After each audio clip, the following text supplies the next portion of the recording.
Level up your LA Kings experience with the new Vivid Seats Elite Seats. All the on-ice Kings action with even more exclusive access. Enjoy great seats to the game along with premier dining inside the Lexus Club with all-you-can-eat food and non-alcoholic beverages. Plus, get a free Team LA Kings item and parking with your purchase. Score your Vivid Seats Elite Seats tickets today and earn rewards on each purchase from the only ticket company that rewards you for buying. Experience it live with Vivid Seats, the official partner of the LA Kings. You're listening to an LA Kings podcast. For more episodes of this and every other Kings program, visit lakings.com/podcast.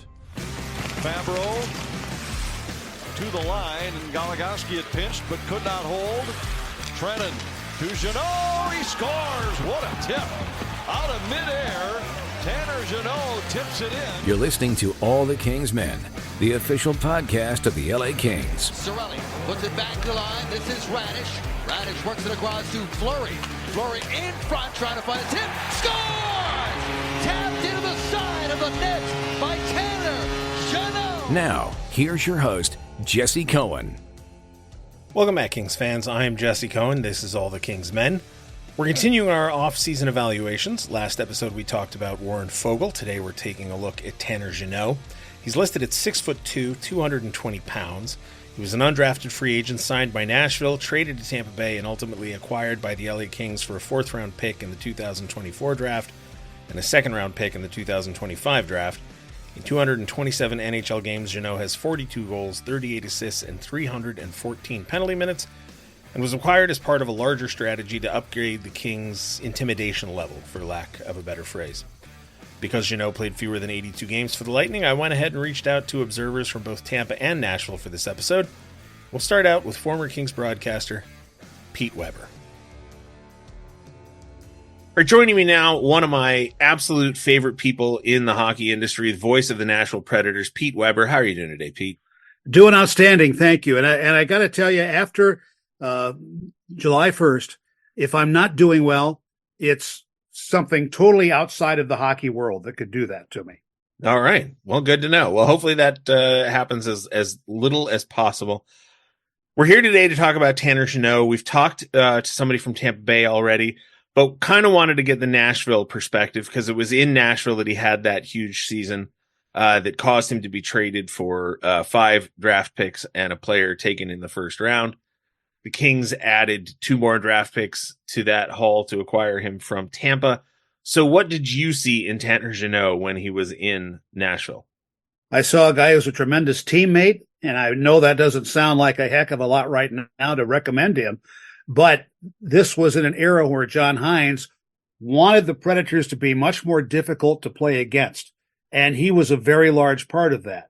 He stood up for every one of his teammates who may have been given something illegal in the middle on the boards or something, and he stood up for them right now. The other thing that I like about him, he was a guy that we had at the developmental camp. I'm going to say it was in the fall of 2016, where he just knocked our eyes out. And he had only had one big goal-scoring season in junior hockey with the Moose Jaw Warriors, and that playing for a guy that we had pretty good insight into. He played for one of Terry Crisp's old players, Tim Hunter, with Moose Jaw, and Tim Hunter couldn't speak highly enough of him.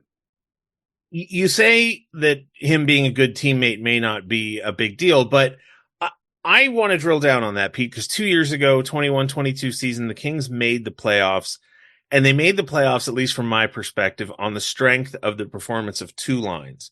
Trevor Moore, Phil Deneau, and Victor Arvidsson, another former Nashville Predator, and Arthur Kaliyev, Blake Lizotte, and Brendan Lemieux. And I would sort of jokingly say that team was a playoff team because of the power of friendship, sort of a tongue-in-cheek comment. But when the Kings acquired Phil Deneau, he talked about the importance of culture, and with the right culture, you could beat anyone. That team also had Sean Dursey, who came in because Drew Doughty missed, I think it was 41 games or something that year with injuries. And that team really exceeded expectations, in my belief, and a number of other people I've talked to about it, based on the fact that they came together as a team. That sounds like the type of player you're describing in Tanner Jeannot. Pretty much is, yeah, okay. Without any question. He's a guy that He's not going to knock you out with his speed, but he's going to knock you out with his fists. And that can be a pretty important factor in today's game, too. So this is going to be a weird connection, but I hope you follow me on it. I was watching a video this morning about wolves in Yellowstone Park, and they had been gone for decades, and they started slowly reintroducing them into the ecosystem, and they were sort of shocked because they discovered that the wolves ate more deer, which meant that the deer ate fewer, grasses and shrubs. And so trees grew, and as trees grew, birds came back, and as birds came back, and the trees were there, beavers and otters, and then the rivers changed. And like just the introduction of one predatory species had this knock-on effect of changing everything. And I don't want to ecosystem improved. Yeah. Yeah. But like in ways that nobody predicted, right? In all sorts of crazy ways. And I don't want to make too big a thing out of it, but having a player, having an enforcer, if you will, it not only puts theoretically fear in the other team, but it also raises the confidence of your team. Even if even if a player never drops the gloves, never gets in a fight, just the presence can have these knock-on effects. And then if your confidence goes up and you're trying to do more, then your line mates have more confidence in you. And then the opponent sees the confidence. But I mean, it theoretically could have this knock-on effect, could it not? Yes. And this is also, I like the fact you talked about wolves, because he was Chicago Wolf for a while. And he really came on strong there, playing for that combined team between the Hurricanes and the Predators during COVID. And he came out of that great. But here's another thing about being a good teammate. Mm-hmm. His mother is a tremendous baker. She bakes these incredible cheesecakes that she would bring to us even in the press room at Bridgestone Arena. And I would have to say that on the whole, that big season that he had here, we probably became bigger broadcasters because of what she was providing for us. Well, I don't need to get any bigger than I already am, but I do like cheesecake. So what kind of player is, so we've talked about his impact. What kind of guy is he with the media, with the press, with fans? He's not, I'm going to say overly loquacious, but he is happy to speak to the reporters. He obviously gets along great within the dressing room with the other guys. And I think that this is a guy who has good hands for several capabilities. One for fisticuffs and another for finishing off plays. We didn't see that much of that this last year, but he wasn't all that healthy with the Lightning. And so I think he's a guy you can count on to be 15 to 20 goals and go in that vein, and then be someone who stands up for his line mates, his teammates. So if I can, without throwing him under the bus too harshly, he scores 24 goals, 41 points, 130 penalty minutes in 21-22, then traded after scoring 5 goals in 56 games the following season. What happened in that following season? I think it was, we go down this horrible hockey term, puck luck. And I think he didn't have too much of it that time around. And then when you had the 24 goals, he was sort of like a Cy Young Award winner because he only had 17 assists. In spite of the preponderance of shots, he was launching on the other team's net. So I would be very confident going forward with Tanner Jeannot. I think he is somebody in today's National Hockey League that could be very dependable and productive for your team. Well, Pete Weber, you have been nothing but dependable with me since the first time we communicated. I always appreciate you helping me out and having you on. And you guys look like you're in line for a fun season in Nashville. Jesse, if we are, I'll throw a party to which you will be invited. Oh, well, thank you very much. I appreciate it. Looking forward to it. Thanks for joining me, Pete. You got it, Jess. Joining me now from Tampa Bay, the Lightning insider, Gabby Shirley. How are you doing today, Gabby? Oh, Jesse, I'm great. Thanks so much for having me on. My pleasure. Thank you for joining me. We're here to talk about Tanner Jeannot today.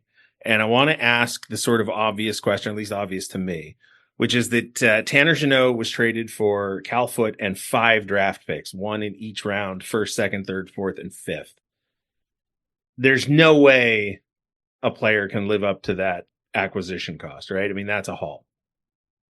Correct. I don't care who you are. I don't care what you've done. There is no way you're going to live up to that. And With that being said, I mean, there's a lot of pressure when you're traded for such an amount. But in the words of Julien Brisebois, Jesse, I went back just to do a little bit more research on exactly what was said at that time, because again, I think a lot of people, fans of the Tampa Bay Lightning, more specifically, were surprised that the Lightning gave up so much for him. And in summary, Julien Brisebois, our general manager, said that a player of that caliber goes to the highest bidder. And to make that happen, the Lightning had to do quantity over quality. So they just had to throw everything at Nashville to get them to agree to that trade. Because as you're aware, Jesse, Tanner Jeannot had quite a season the previous season with the Preds, scoring, I believe, 24 goals in 81 games. I think he almost played that entire season in Nashville. So he was a very attractive player at that time. And the Lightning were going to do everything they could to bring him on board. So we're fond of saying that happiness is measured by expectations, and by we, I mean me. It's my favorite thing to say. Tanner Jeannot was not going to live up to those expectations, but obviously he wasn't a zero value player. What kind of player was he in Tampa? Well, and I don't know if this can be said about all fighters in the National Hockey League, but I got the sense that although Tanner Jeannot is a phenomenal, scary fighter, he did not want to be labeled as such. But with that being said, Jesse, I feel like that was what he did for our team. That was the biggest thing that he brought to the ice. If there was some talking going on, it was getting heated out there, and he was on the ice, I kid you not, I saw it time and time again. Players on the opposite team would look at him and skate the other way because no one wanted to mess with him.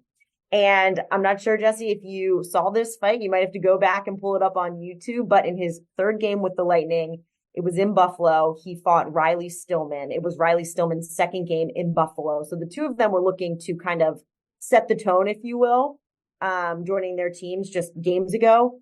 And he knocked him out. And he dominated the fight. And that was what he did time and time again. So again, he didn't perhaps want to be labeled as such, but that was what he brought. He was a physical guy, but he kept everything under control when he was out there on the ice because no one wants to fight him. There's a phrase that people are fond of in the hockey world, and that is hates to lose. You say you want a guy who hates to lose more than he loves to win. But for my money, there's two subdivisions of hates to lose. There's hates to lose, in a type of player who knows how to look upset when things aren't going well, and they give you full effort, like no disrespect to that type of player. They give you full effort. They're out there every shift. They're doing everything they can, and they very clearly, very obviously are upset when things aren't going well. And then there's a second type of player, and I would use Matt Green as a sort of perfect example of that player, where it's not just that he hates to lose. I'm not sure he's capable of playing the game in a way that is anything other than 110%, to use another corny cliche. Like there's some guys who just, whether they're blocking shots with their face or they're, you know what I mean? Like doing whatever, like, and you can just tell, like subconsciously, they're not capable of making any other decision, right? Like they are all in. It sounds, everything I've heard about Tanner Jeannot so far makes him sound like that second kind of player. Like he's just not capable of giving anything less than his all. I would agree with that. 100%. And Jesse, again, as you can probably assume, just looking at numbers, for some reason, I can't even really put my finger on it, but he never seemed to find his footing in Tampa. I don't know what it was. Consistency. There were a couple injuries. I can't really specify why. So you categorizing him as that type of player, I would say that that's accurate, but I almost didn't always see it because it just felt like he was scrambling a little bit to try to find his groove, find his spot, fit in with the type of play that was going on out there in a Tampa Bay Lightning uniform. So yeah, I would agree with you. But again, it wasn't a good fit for him. Again, can't tell you why, but that's just how I felt watching him play. What role did they use him in? Like, where was he in the lineup?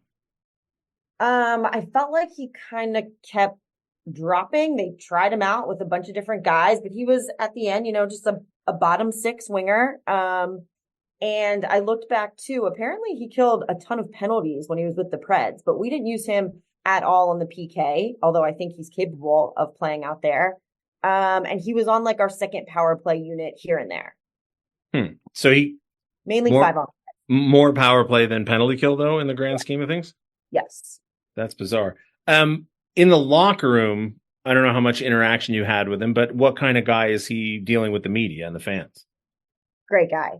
I really, really enjoyed meeting him, talking to him from on the personal side of things. You know, he moved here with, I'm not sure if I think they just might have been engaged. So his fiance at the time, Keely, they have since been married. They had a little one and they just had their second boy 3 days before he was traded to LA. But really good family guy. I've met his parents a handful of times and they were lovely as well. And in the locker room, always willing to talk. I feel like a lot of hockey players lean in on the cliches.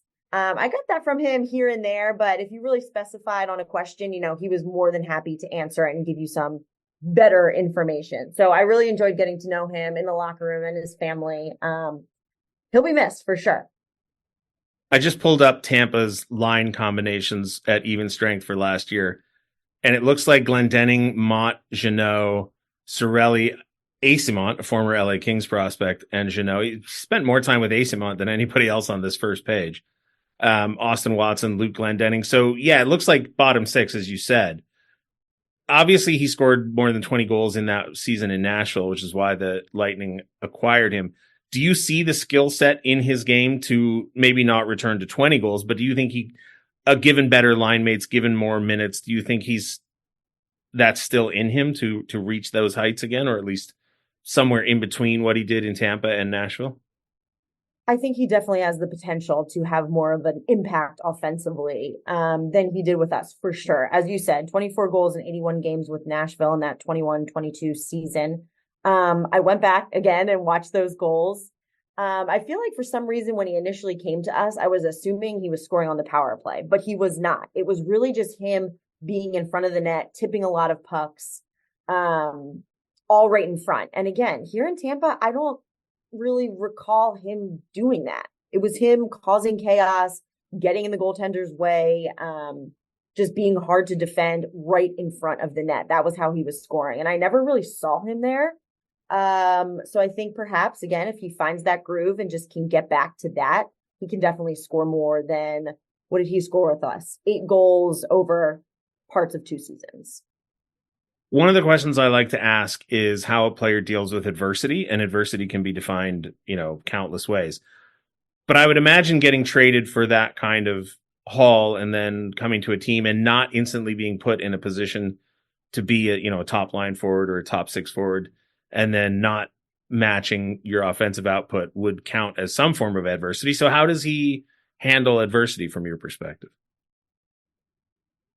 Right. Outwardly speaking to him and seeing him around, I would never guess that he was struggling if I didn't know anything about how he was playing. But maybe, Jesse, that was tough for him to overcome just based on what he did out on the ice. I almost felt like it came down to a lack of confidence, which, again, speaking for a lot of players that I see, a lack of confidence that can flip when you score a goal, back-to-back games with goals. I mean, it doesn't take much to change that, but I felt like maybe that's more than anything what kind of was bogging him down, just not feeling confident, not feeling comfortable out there on the ice. This is a guy who wasn't drafted and yet in his career has now been traded for 7 draft picks and a defenseman taken in the first round. Like, that's a pretty impressive conversion. Mark Yannetti, our director of amateur scouting here, calls it NHL currency. Draft picks can be converted into NHL currency. That's a pretty huge return on investment from the Nashville Predators. Tampa Bay gets 2 picks back after giving up 5 and Cal Foote. You said he'll be missed. What's the biggest element of his game that will be missed in Tampa? Easily that physical aspect.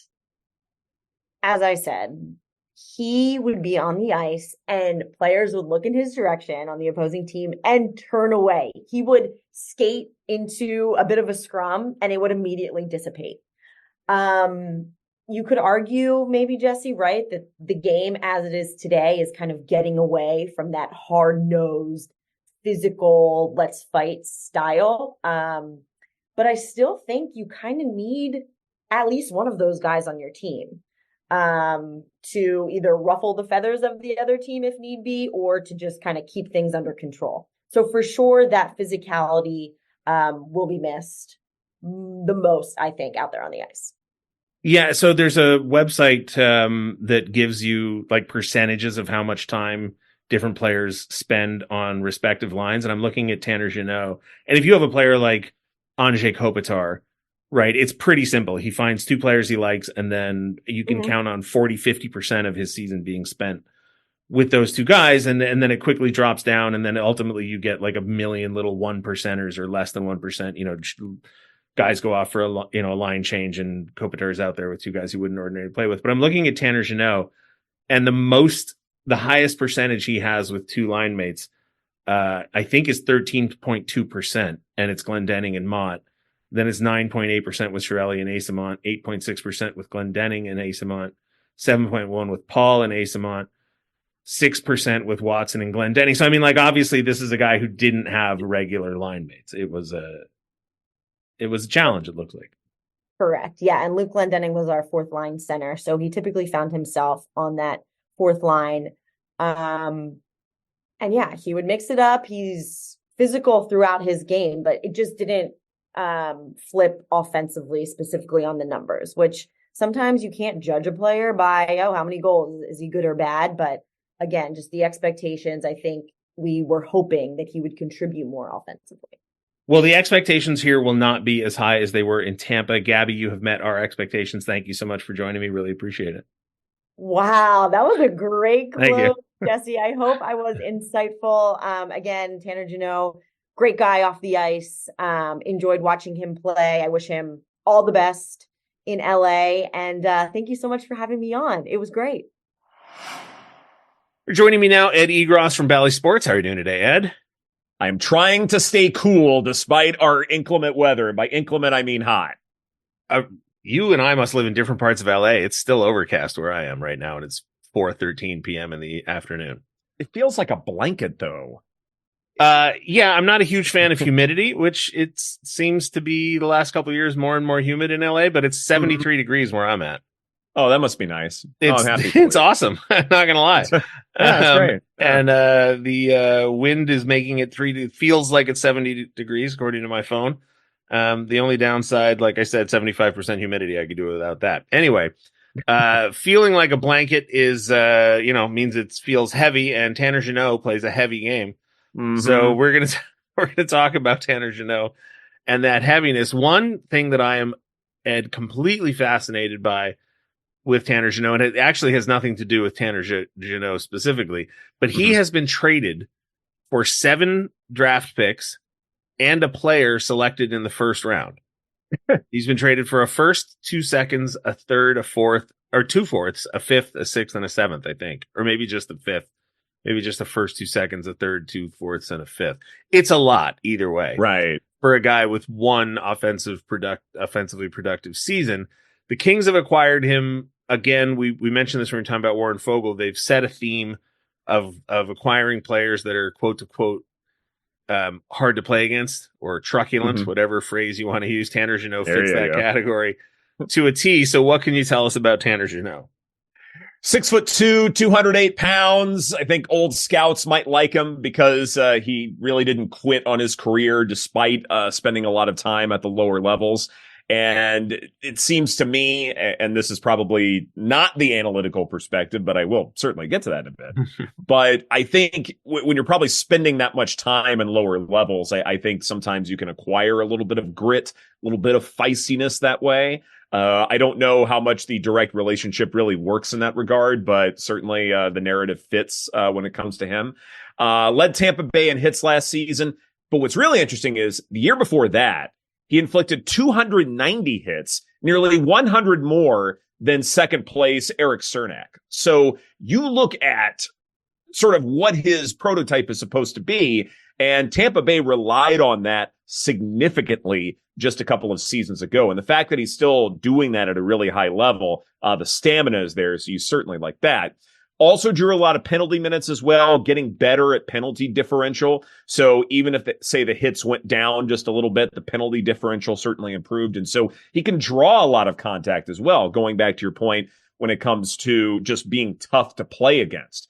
Okay, top skating speed of 22.5 miles per hour. That's in the 62nd percentile. 81 speed bursts over 20 miles per hour is in the 58th percentile. Covers enough ice, especially for a winger at 5-on-5. Decent shooter at different parts of the ice. If you look at, say, the expected goals versus actual goals graph from, say, Money Puck, he's considered a sniper. So that certainly helps when it comes to just figuring out, okay, what is this guy going to do? Is he going to come at me and try and fight everybody? Or is he really going to try and score from the boards or from the blue line or something like that? That unpredictability to me is going to be a real big asset there. Spent a lot of time in the neutral zone in the power play. Not a big factor for the Lightning's man advantage last season, but the skill set perhaps is there to feel comfortable that the puck is not going to get cleared easily. So at least he will have that role, and that is significant. But what was interesting to me in terms of, what he is supposed to do, being sort of a quasi-enforcer, called for fighting 7 times last season. That's tied for 12th most in the NHL. Called for roughing 5 times, not as common, but it's still a higher number.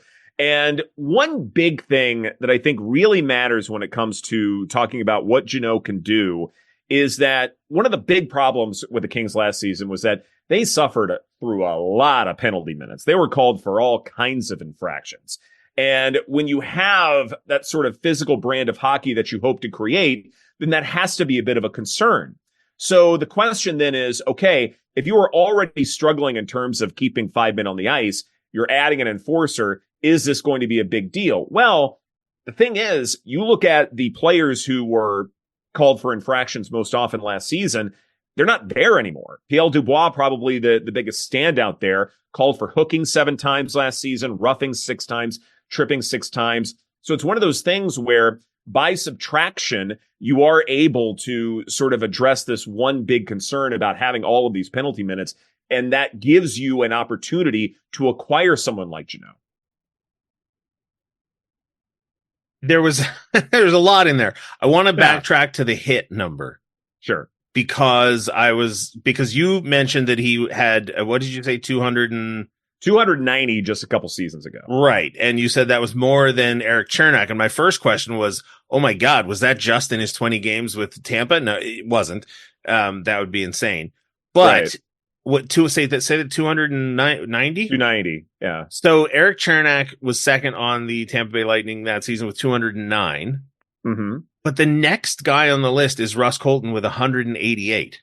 Mm-hmm. And the next guy after that is 172. And the next guy after that is Mikhail Sergachev at 128. So we're talking about a guy with 170 more hits than Mikhail Sergachev, who is not a timid man. Right. And then after that, Ian Cole, 117, Zach Bogosian, 114, Nick Paul, 111, Victor Hedman, 95. We're talking about a guy with 200 more hits than Victor Hedman. And I'm assuming Victor Hedman played way more minutes than Tanner Jeannot did. Right. So this guy, I mean, you mentioned his physicality. It is not overhyped. This is a physical player. Right. I just wanted to focus on that. I mean, Zach Dooley spoke to him and spoke to Rob Blake about him, and I think the word that he used was psychopath, maybe, or something like that. Which is fascinating because it's not like the Kings, don't have those already, but you're adding to that. I'm not sure they do. Oh, okay.